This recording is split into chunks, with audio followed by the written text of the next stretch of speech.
saying, your daughters are here. It was very sad because when I came home for lunch, my husband said the mother didn't come for several hours. And he kept the children warm and fed them and let them stay in the house in the living room until the mother came. And this went on. I saw this constantly. And then summer was over. And at that time, I think it was, no school. And that's where I really saw the impact. I came out of my house one day, and all these kids run up and down the street. And I'm saying, why are all these kids on the street? Why aren't they in the house eating and doing something? And I pulled some aside. And I said, what are y'all doing out here this time in the morning? See, there was no school. Mothers who were there didn't cook. They weren't eating anything. I don't think I may have not paid too much until about lunchtime, but so still out there playing in the park and various things. And that's when I realized the children told me, or I found out, I can't remember which.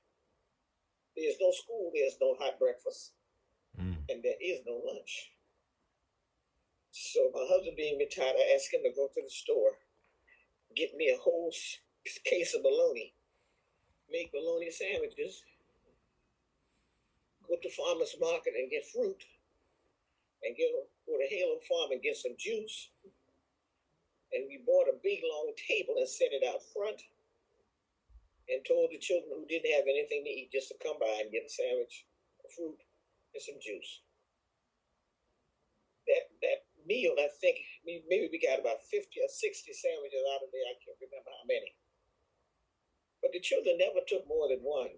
So that meant I gave them 50 or 60 sandwiches out. The next day, the same thing, and the next day, the same thing. But I didn't know that the mayor, who was Mayor Palmer, had what was known as a neighborhood watchdog. What was his name? What was the mayor's name? The mayor was Mr. Palmer. I think he was Doug Palmer. Doug Palmer, and the watchdog was named Andrew Babbitt. Let me ask you a question. Did you know that Aunt Henrietta worked as his office administrator for um, Mayor Doug Palmer? No, I didn't know that. Henrietta Mason was his office administrator. Yup, Oh my goodness! Yes. Oh absolutely. my goodness! Go ahead. Go Yeah, ahead. but I didn't know that Mayor Palmer had Andrew Babbitt, his Hmm. neighborhood watchdog, surveying the neighborhood. And Babbitt came back and told him what I was doing out there. So he sent the police. I knew the police was out there because when they got by my house, they would always drive real slow. But I'd be out there with my feeding the kids. And then the mayor called me into his office and asked me what was I doing, and I told him why. And that's when he said, you don't have to do that anymore. I said, well, who is going to do it? He said, I'm going to help you. And every morning when I got up, there was at least 3 cases of food and everything there for me to feed the kids every day, except Saturday and Sunday, but I'd do that on my own.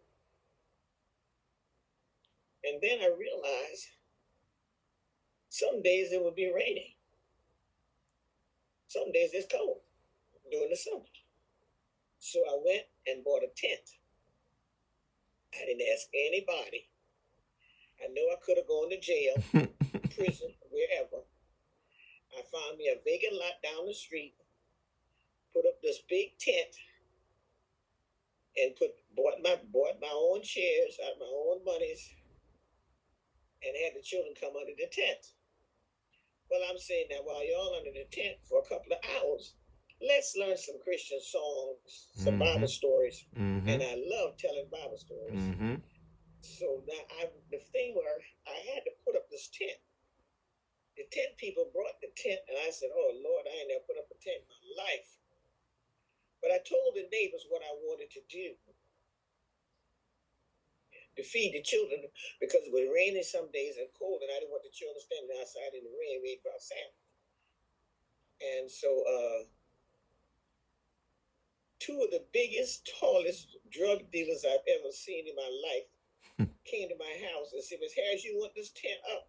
I said, yes. They said, well, we'll put it up for you. I said, oh, Lord, have mercy, Jesus. My tent's going to go. I ain't going to have a tent. I'm not going to have anything. And I know the drug dealers who they were. But Damon, I went to the corner in the afternoon. My tent was up. My chair was under the table. And the drug dealer was under the table watching each other. Mm. And I said, why are y'all under the tent? And they said, well, we got to watch each other to make sure that the tent stay up and everything stays all right. But anyway, they were just joking. What they did, and I love them to this day, they rounded up all the neighborhood children and brought them to the tent. Mm. The only thing they told them was, there's food and a Bible story and so on. And I must have had 50 or 60 children every day until Saturday and Sunday. That stayed up for the whole summer. The week before school was to open was when I had difficulty, because now the children had to go to school, but they wanted to continue under the tent. So one of the saddest things I had to tell the drug dealers to do was to take the tent down that night and bring it to my house and put it in the yard, in the backyard. And then the drug dealers told me, two of them said, Miss Harris, if you put the tent down, who is going to tell my child about Jesus? And I said, what do you mean? And he said, I don't know the stories nor the songs. So who is going to tell my children? And that's when I said, okay, let me tell you and you tell the kids.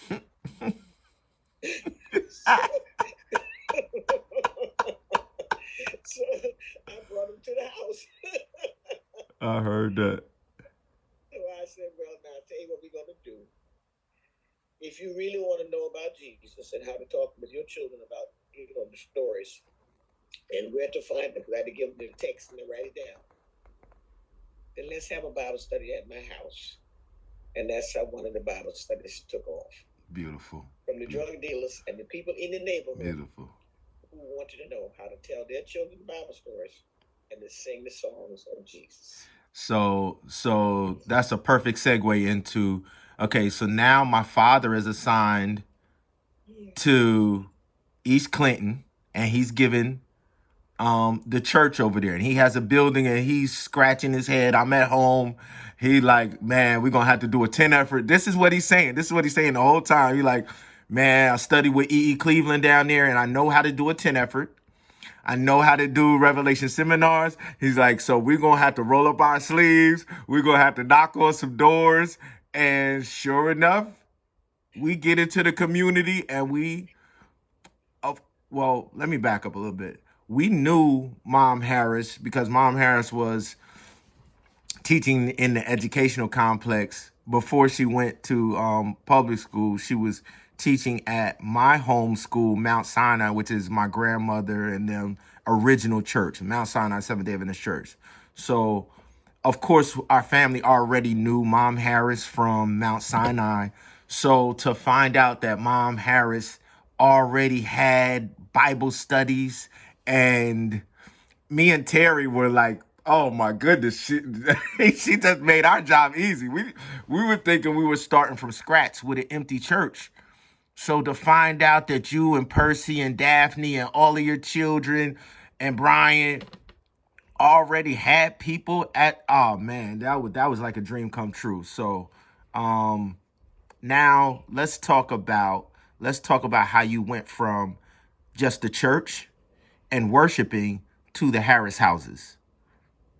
And can you talk about the building? Can you talk about the building that you also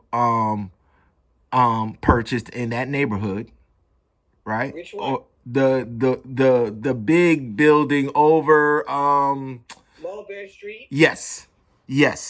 How did the Mulberry Street building, I called it a recreational center, but it was more than that. I should call it a community development center because we did vacation Bible school out of there.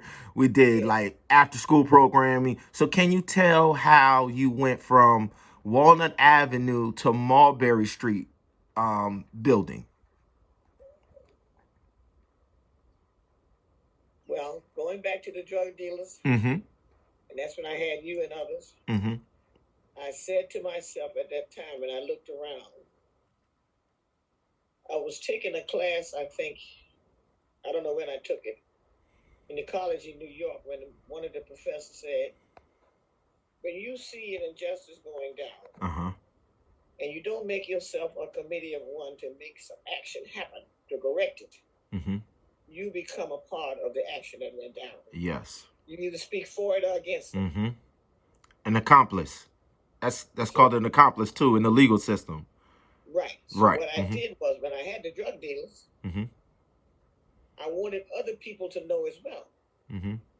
So during that time, I think your family came with my family. I was telling the children, see, you just can't give a person the word of God.